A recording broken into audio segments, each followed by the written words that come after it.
জাকসু ও হল সংসদ নির্বাচনের হাওয়া বইছে জাহাঙ্গীরনগর বিশ্ববিদ্যালয়ে।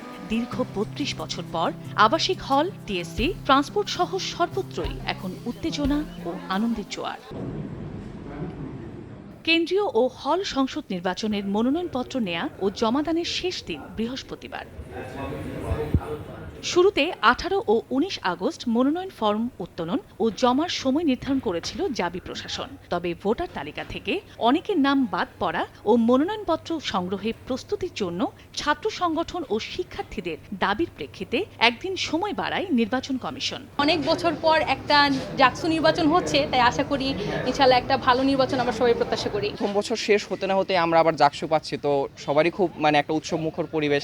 কয়দিনে ৯৮টি ফর্ম মনোনয়নপত্র গ্রহণ করেছে যারা নির্বাচনে আগ্রহী প্রার্থীরা, এবং এ পর্যন্ত ৯টি আবেদন ফর্ম বা মনোনয়নপত্র ফর্ম জমা দিয়েছে। নির্বাচনকে অবাধ সুষ্ঠু করতে অতিরিক্ত আইনশৃঙ্খলা বাহিনীর পাশাপাশি ভোটের দিন সেনাবাহিনী মোতায়েনে চিঠি দেয়া হয়েছে বলে জানিয়েছেন নির্বাচন কমিশন। যে কোনো প্রকার নিরাপত্তা ইস্যুকে আরো নিরাপত্তার যে ঝুঁকিগুলো আছে সেগুলোকে ঝুঁকিমুক্ত একটি নির্বাচন করার জন্য আমরা বাংলাদেশ সেনাবাহিনী, দেশপ্রেমিক সেনাবাহিনীর সহযোগিতা বিশ্ববিদ্যালয় কর্তৃপক্ষ অনুরোধ করেছেন সেই সহযোগিতা পাওয়ার জন্য। ১৯৭২ সালে জাহাঙ্গীরনগর বিশ্ববিদ্যালয় প্রতিষ্ঠার পর ৯ বার অনুষ্ঠিত হয় জাকসু নির্বাচন।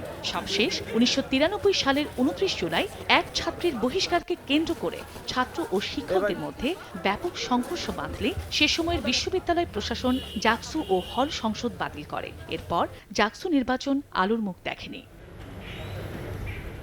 সময় সংবাদ, সাভার।